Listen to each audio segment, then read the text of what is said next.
Okay, our story of the day is titled Rosita y Conchita, a rhyming storybook in English and in Spanish. Now I'm going to read it in English because my Spanish isn't that great, but when I show you the pictures, you'll be able to read it in Spanish yourself if you choose to. And let's go ahead and check it out.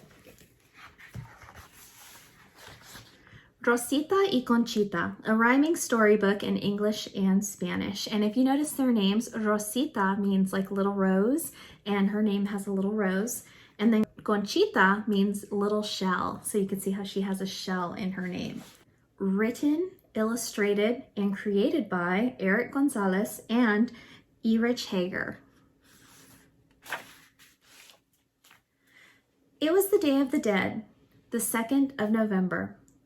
When our loved ones who've passed we celebrate and remember, the spirits try with all their might to visit the living for just one night.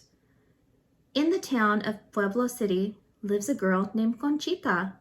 She's come to prepare an altar for her twin sister, Rosita. Together they used to laugh and play until one day little Rosita passed away. So Conchita made an altar for her sister so she can show her how much she missed her. Meanwhile, in the land of those now gone, Rosita hopes to see her sister before morning's dawn. The celebrations have begun as people prepare and strive to greet their loved ones on the other side, but little Rosita doesn't smile or even dare to grin. She's too worried that her sister may have forgotten her lost little twin. Conchita has not forgotten her sister. In fact, she remembers well. She's prepared her sister's favorite food to entice her with the smell. Rosita notices something in the air carried on the breeze. It tickles her nose and almost makes her sneeze. She knows the smell. It's her sister's own recipe. Chocolate chip enchiladas, and they can only be for me. She follows the smell around the corner and up the street, chasing it just as fast as she can move her feet. She follows her nose wherever it sends her, up until she runs into a row of street vendors. She sniffs hard, but all is lost in a fog of sugary churros and bacon-wrapped hot dogs. Oh, what terrible luck she's been handed. Without the scent, she's wound up quite stranded. Rosita looks around and dons the saddest kind of frowns, and she's found herself lost in an unfamiliar part of town. She calls her sister's name and begins to shout. She knows she can find Conchita before time runs out. Conchita brings out some music and plays Rosita's favorite song. She strikes a silly pose and starts to sing along, just like they always dance and sang in front of the mirror, but Conchita hopes that Rosita can hear her. All but given up, Rosita sits with her arms on her lap. She lowers her head and notices her toes start to tap. What's this? Could her ears be ringing? No, it's the sweet tones of her sister singing. All thanks to this happy, merry tune, Rosita's back on the trail, and none too soon. But as soon as it started, her chase comes to a stop when her ears are startled by a rather loud pop. There's a massive parade of happy marching souls, all of them chasing the firecracker bull.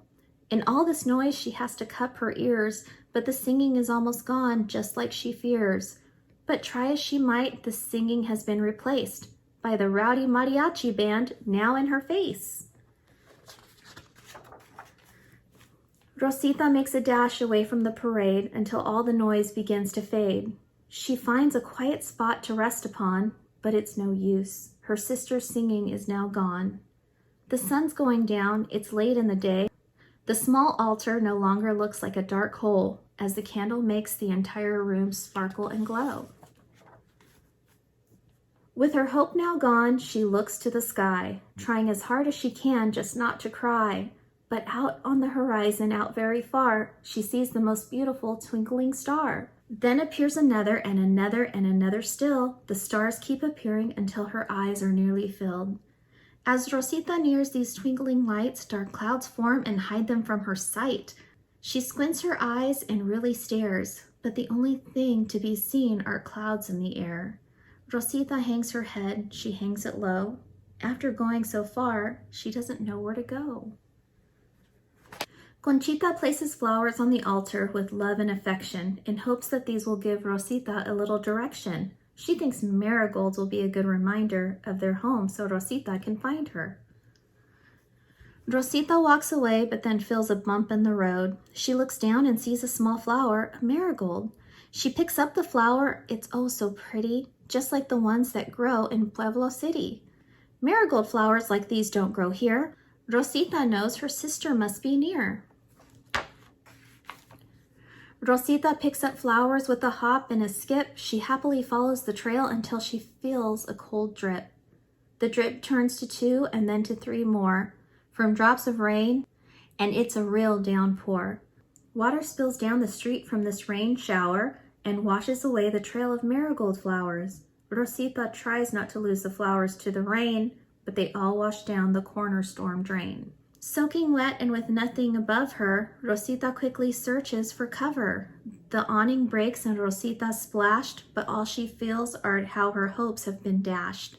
Hidden amidst the rain on her cheek is a tear, for Rosita thinks she'll miss Conchita this year. Conchita worked on the altar from noon till night, yet something still doesn't seem quite right. With all the decorations, it's a sight to behold, yet why does the altar still seem so cold? But before she can find that missing piece, Conchita is called to join a dinner feast. Now more than ever, the sisters feel so far apart. All that remains is the closeness in their heart. So far, all of Rosita's senses have led her astray. The only thing left to do is to let her heart lead the way. As she's about to leave, Conchita stops in her tracks.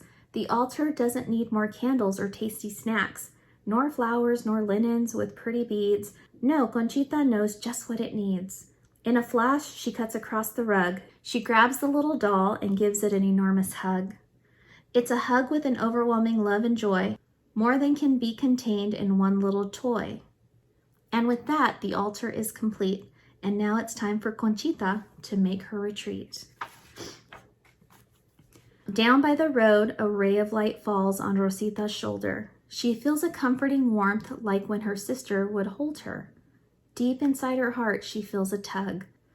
She knows this warmth feels like just a hug. She opens her eyes to discover the source, but all she sees is a dazzling force. It's clear that this warmth from above is the power of her sister's love. Conchita's gift of love clears the clouds and the rain, where love and hope are all that remain. With her sister's love, she has been freed. Rosita can now close her eyes and let her heart lead. Though much has caused her to falter, Rosita at last has reached the altar. The display is absolutely breathtaking, so much that her heart is aching.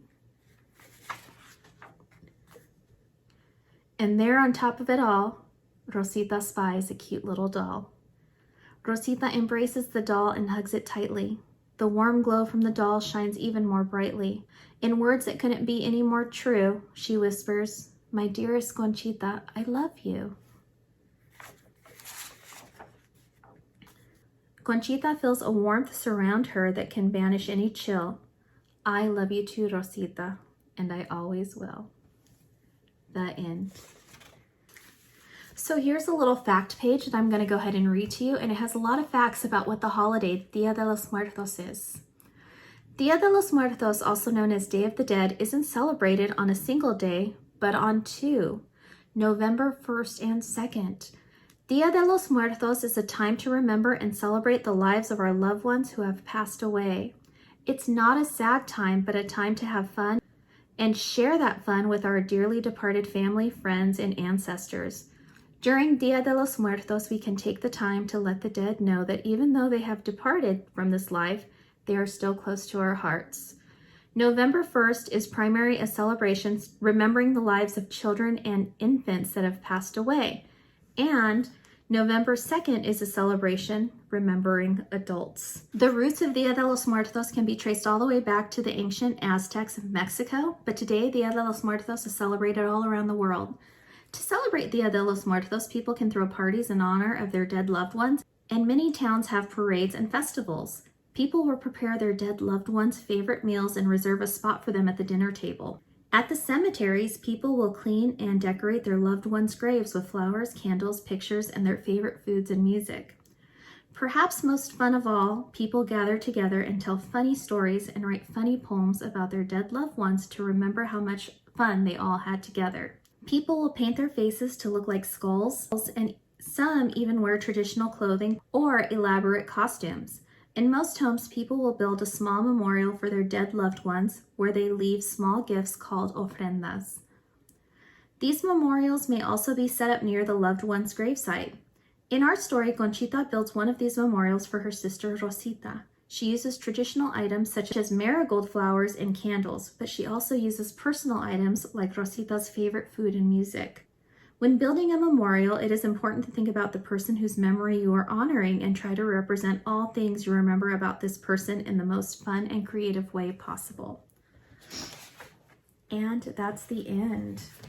So people all around the world celebrate this holiday, and it's kind of a big deal. And the reason why this holiday is so important to a lot of people is because all of us either have or will lose somebody that's close to us.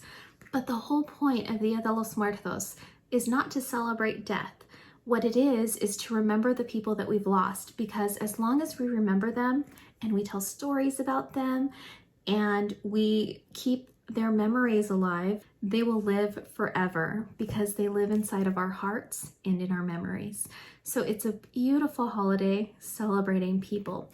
Now, one thing a lot of people don't remember is that Dia de los Muertos is actually a 2-day celebration. One day is set aside to remember the adults that passed away, and one day is set aside to remember the children. And that day is called Dia de los Inocentes, and that's the day that they remember the children. And if you listen to that word, inocentes, that means like innocent. So like, children are young and innocent. So anyways, I hope you guys learned something great today, and we'll be talking about this holiday a little bit more this week. So this was a great way to start this off. So until next time, we'll see you later. Bye.